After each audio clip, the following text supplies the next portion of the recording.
bang tinanong kung ano ang ating wikang pambansa at ang sagot mo ay Tagalog?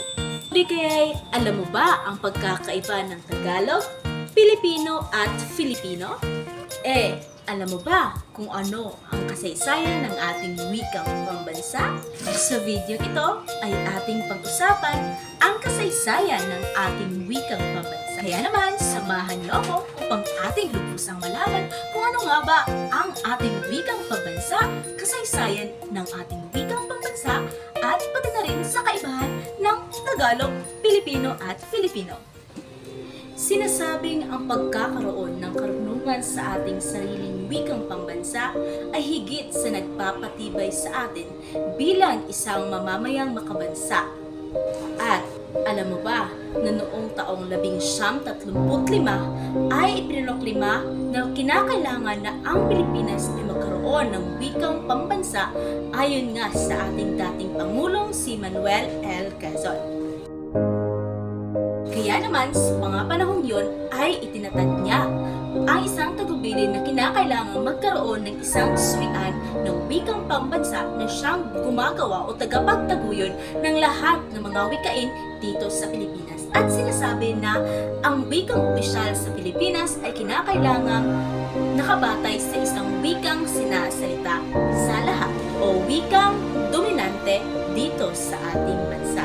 Kaya naman, nagkaroon sila ng mga opisyal o mga kinatawan sa surian ng wikang pambansa upang malaman kung ano nga ba ang wika na siyang nananaid sa lahat ng mga rehiyon. Kaya naman, nagtatag ng mga kinatawan o mga kagawad o mga opisyal sa surian ng wikang pambansa nang sa gayon ay malaman kung ano nga ba ang ating wikang pambansa. At sa taong 1937, ipinreklama na ang ating wikang pambansa dito sa Pilipinas sa bisa ng Saligang Batas ng Pilipinas ay ang Tagalog. Kaya naman, sa mga panahon yon, Tagalog ang naging wikang pambansa ng Pilipinas.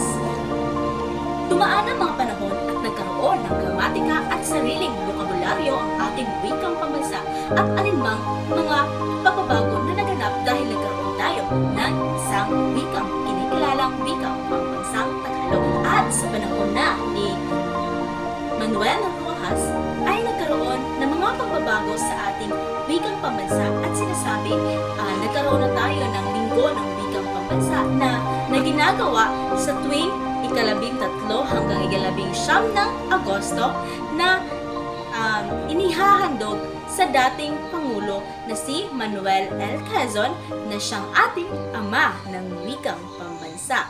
At sa mga panahong din iyon ay binago ang pangalan ng ating wikang pambansa at ito na ay naging Pilipino. Dumaan ang maraming taon at si dating Pangulong Ferdinand Marcos na ang nanunungkulan. Pinag-utos niya na sa lahat ng mga establishmento dito sa Pilipinas ay palitan ng mga Pilipino ang pangalan. At sa pamamagitan rin ni Pangulong Ferdinand E. Marcos Sr. at sa kaustusang tagapagpaganap bilang 304 na nagpapanauli ng surian ng wikang pambansa at nililiwanag ang kanyang kapangyarihan at tungkulin. At ayon nga sa Saligang Batas sa ika-15 artikulo sa section 3, ganito ang sinasabi, na ang Saligang Batas na ito ay dapat ipahayag sa Ingles at Filipino ang dapat ng mga opisyal na wika at isalin sa bawat dialektong sinasalikita sa mahigit na 50,000 taong bayan at sa Kastila at Arabic sakaling mahidwaan man ang tekstong Ingles ang mananaig. At ang pambansang asembleya ay dapat gumawa ng mga hakbang tungo sa pagpapaunlad at formal na adopsyon ng panlahat na wikang pambansa na makikilalang Filipino. At dumating na ang panunungkulan ng bagong konstitusyon na sumailalim sa taong 1987. So ayon nga sa seksyon ng 6 hanggang 9 sa artikulong 14 sa bagong konstitusyon ng Pilipinas na nagsasaad sa sumusunod na ang wikang pambansa sa Pilipinas ay Filipino.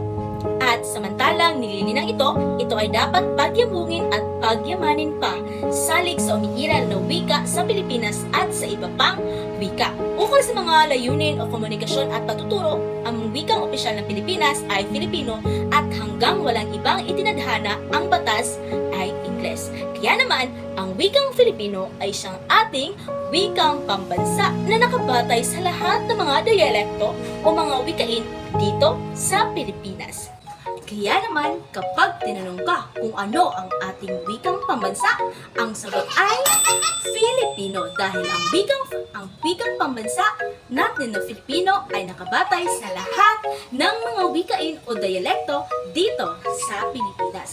At kapag tanungin ka naman kung ano ang dialekto o sinasalitang wikain sa mga Tagaluzon, ang sagot nito ay Tagalog dahil ang Tagalog ang siyang umiiral ng wika sa mga Tagaluzon. At kung tinanong ka naman kung ano ang tawag sa mga taong naninirahan sa Pilipinas, ito ay mga Pilipino. At malinaw na ipinapaliwanag na ang Tagalog ay dialektong sinasalita ng mga Tagaluzon. Ang Pilipino ay siyang mga taong naninirahan dito sa Pilipinas at ang Filipino ay siyang ating lingua franca o wikang sinasalita sa Pilipinas na nakabatay sa lahat ng wikain dito sa ating bansa. Do you Filipino na? Yan lang muna sa video ito na why natuto kayo sa paksang ating tinalakay. Maraming salamat sa pakikinig!